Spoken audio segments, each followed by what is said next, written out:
Here's the plot twist nobody admits. Gossip doesn't pull you in because you're curious. It pulls you in because your brain lights up like a slot machine. Yep, your mind literally treats gossip like a reward. And you probably think you are being neutral, right? You stay quiet, you smirk, you nod, you pretend you are just minding your business. But in American social culture, office break rooms, dorm hallways, gym locker rooms, Starbucks lines, the group chat you swear you're leaving next week, that silence isn't neutral. It is permission. Whether you say something or not, your vibe tells people, go ahead, I'm not stopping you. And that's how you become the unofficial dumping ground for everyone's negativity. Not because they trust you, but because you have accidentally signaled, I am open 24/7, bring your emotional trash. But here's the plot twist you didn't see coming. Gossip wasn't always toxic.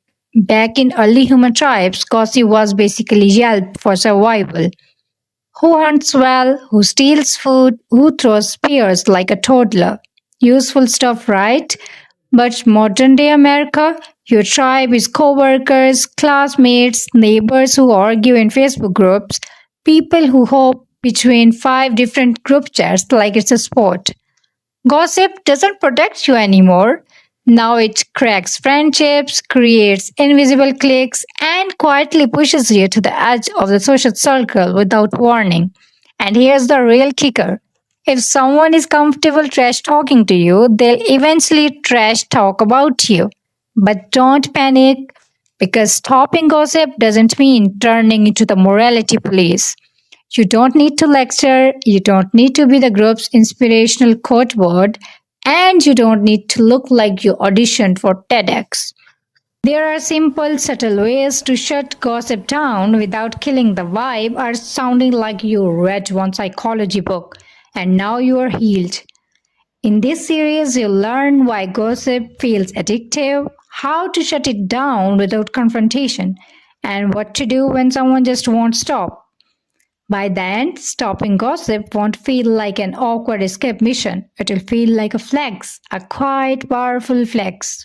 What if calling out gossip actually makes you the next target? In the next part, I'll show you why confronting gossip almost always backfires, especially in the US. Let's talk about the biggest mistake people make when they try to be mature. They call out gossip directly. You probably said something like, Hey, guys, let's not do this. and suddenly, boom, instant silence, vibe murdered. You become the new topic the second you walk away. Because in US social culture, correcting someone, no matter how nicely, feels like judgment, and judgment activates a fun little brain glitch called the backfire effect. It works like this.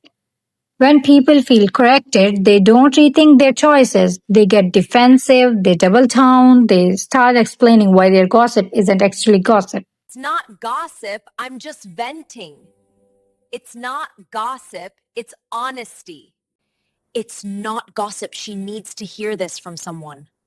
American humor culture values chill vibes and not taking things too seriously.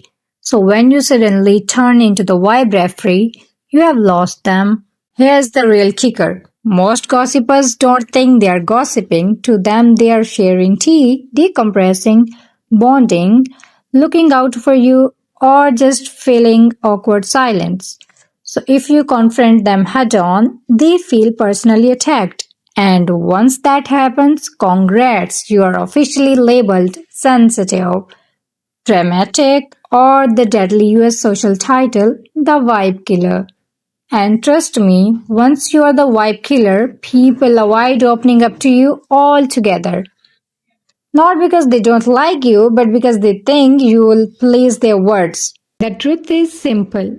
Fighting gossip head on drags you into the drama, even if your intentions are pure. Because once you jump in, even to stop it, you become part of the story. And Americans love stories. So instead of fighting, the smarter play is to sidestep the emotion trap completely. No arguing, No correcting, no lecturing, no I read an article about boundaries energy, just simple psychological maneuvers that shift the tone without making anyone feel exposed. Before we get there, remember your silence isn't neutral, confrontation isn't correction, and becoming the moral police is the fastest way to become the next target. Okay, so if confrontation flops, what does work? Next, I'll give you 4 ridiculously effective US friendly strategies to shut down gossip without awkwardness. Now we are getting into the good stuff, the psychology that works everywhere Americans talk. Offices, friend groups, family barbecues, dorm kitchens, Discord servers, and every group chats that should have been archived months ago. These 4 strategies don't make you look pretty, they make you look emotionally intelligent. Strategy number 1, the unexpected kindness shutdown. Someone goes, Did you hear what Jacob did? Wild. That's surprising. He's always been solid with me. Did you hear what Jacob did? Wild. Instead of freezing like a deer in drama highlights, you say, Huh, that's surprising. He's always been solid with me. Now you are not defending, you are not arguing, you are not attacking, you are interrupting the negativity with a soft contradiction. This triggers cognitive dissonance, which is brain speak for they are being nice, now I feel weird being negative. The gossip loses steam. Strategy number 2, stay calm, stay neutral. If they try to push you through, hit them with could be everyone has off days or yeah, life be lifing sometimes. This drains the emotional battery of the gossip. No fuel equals no fire. Strategy number 3, redirect like a social ninja. When the energy dips, pivot. Anyway, did you see the update for Friday? Or, oh, how'd your meeting go? This works because your tone stays casual. You are redirecting, not rejecting. Americans respond really well to this because it still feels social, not stern. Strategy number 4, humor reset. When things get heavy, drop something playful. Dang, this storyline is getting Real Housewives level messy. Everyone laughs, the tension pops, the topic dies, then you redirect again. Speaking of shows, did you watch that new Netflix thing? Humor is social WD 40, it loosens everything. These strategies don't attack the gossiper, they starve the gossip. But what if someone lives for drama? Next, we'll talk about the advanced level tactics for people who just won't get the hint.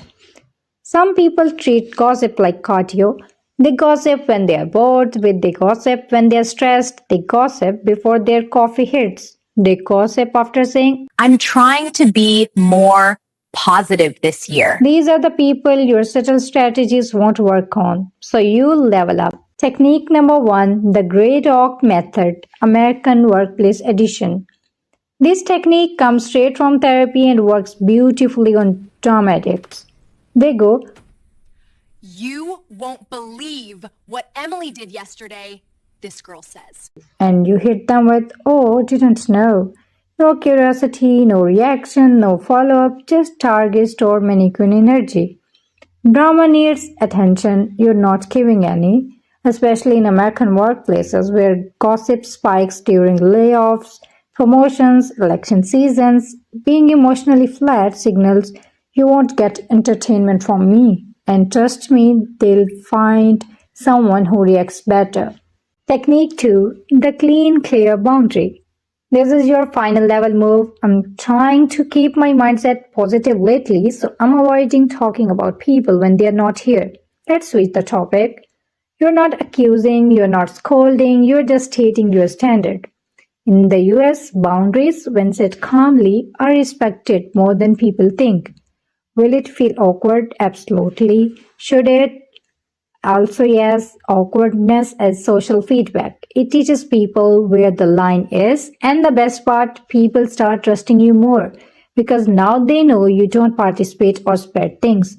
You become the safe person, not the trash can. But the biggest transformation isn't about shutting down gossip, it's about who you become in the process. Let's wrap it up. Here's the mic drop moment. Gossip isn't about the people talking, it's about the person listening. Every time gossip hits your ears, you face a tiny identity decision. Do you join in for easy social points? Do you stay silent to avoid awkwardness? Or do you rise above it quietly, casually, confidently? Because your reaction says more about you than any rumor ever could. In American culture, where workplaces thrive on chatter, friend groups thrive on banter, and social media thrives on drama, your ability to stay grounded earns you something rare. Reputation equity, people start trusting you more, they tell you deeper things, they respect you silently. They see you as emotionally stable, not because you preach, not because you lecture, but because your vibe says, I don't weaponize conversations. Ancient philosophers preached this, modern psychologists teach this, and your future self will thank you for this. Because when you stop rewarding gossip, your discipline sharpens, your energy stays clean, your reputation gets stronger, and you separate yourself from noise. In a world where everyone talks, the person who talks wisely becomes magnetic. So the real question isn't how do I stop gossip? The real question is what kind of person do I want to be when the gossip shows up? Now I'm curious which part hit you the hardest and which strategy are you trying first? Tell me in the comments. If you like the strategies on how to respond to gossips, then please give this video a thumbs up. And don't forget to subscribe to become a better version of yourself.